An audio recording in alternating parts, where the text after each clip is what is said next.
Peter, dan is dit uw moment. De fanaten hebben het al begrepen. Star Wars The Phantom Menace is in de bioscoop. George Lucas, de maker van de Star Wars films, heeft voor deze productie gefilmd in Engeland, Italië, Noorwegen en zelfs in de woestijn van Tunesië. De opnamestudio in Londen was 95.000 vierkante meter groot en ja, 30 miljard is de winst die de film nu al heeft opgebracht. Enfin, wij doen ook onze duit in het zakje. Hier is Star Wars. The new episode 1, starts 30-some-odd years before Episode 4, which was the original Star Wars. Ever since the success of Star Wars, I decided I would go back and tell the backstory of how everybody got there. Because the tricky part of his... The films are serials.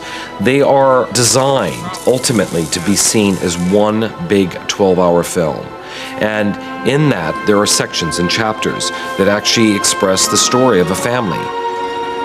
The part for me that was the most revealing was when I first saw some film, and especially film of the desert in Tunisia, and I said, oh, I'm back. The characters were standing there, and it was Star Wars. I mean, we were back there, and it was exactly the same, and it was just like those 20 years had never elapsed. It was pretty amazing. The difference with this Star Wars is, it's part of a body of work that's been, was conceived many years ago, and 3 films were made 17, 18, almost 20 years ago.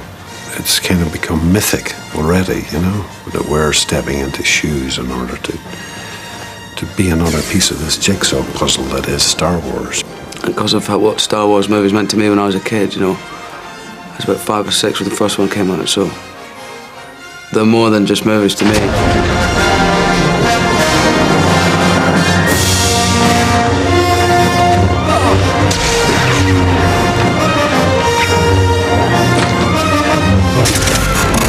The story starts out on the planet of Naboo, which has been blockaded by the Trade Federation. There is speculation in the Queen's Palace of what this means. One of the senators speculates that it means that they're going to invade. Communications disruption can mean only one thing: invasion. I will not condone a course of action that will lead us to war. In episode 1 of Star Wars, I play Queen Amidala. She's very powerful and she is in control of everyone, yet she's a very good leader. Our people are dying, Senator. We must do something quickly to stop the Federation. She doesn't act for her own good and for her own quest for power. She really tries to do the best for her people. So I think it's a role model really for everyone, and it would be good for young girls to see.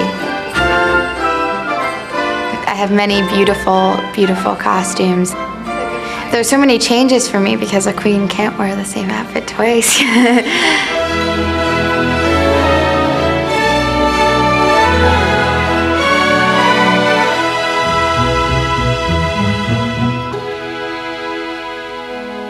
You're familiar with it because it's Star Wars, the same world. It's the same world is what it is, with new characters, or younger characters.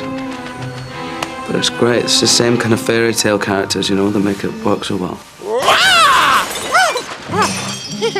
There's never been a real comic character in any of the Star Wars movies, like just outright comic.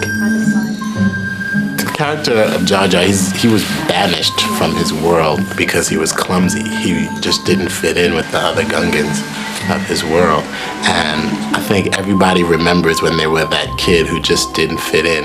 And I know I was that weird kid who didn't fit into any group. I think all those kids and all those, people who feel like they don't fit in will identify with Jar Jar. He wants to fit in and he wants to be with everybody else and he wants to be good, but he just can't help it. He's just clumsy. You need to put down. You relate to the world, even though these are different creatures and different people. Something about it makes you relate to it. Something about it makes you feel for the characters. The central issue in the film is that a boy is taken from his mother. Will I ever see you again? What does your heart tell you?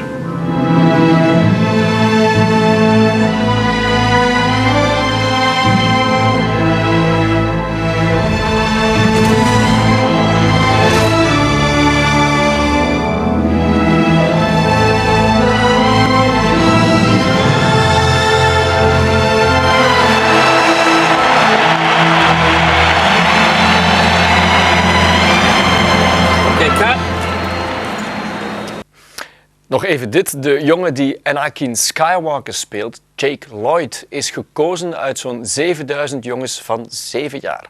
De gelukzak.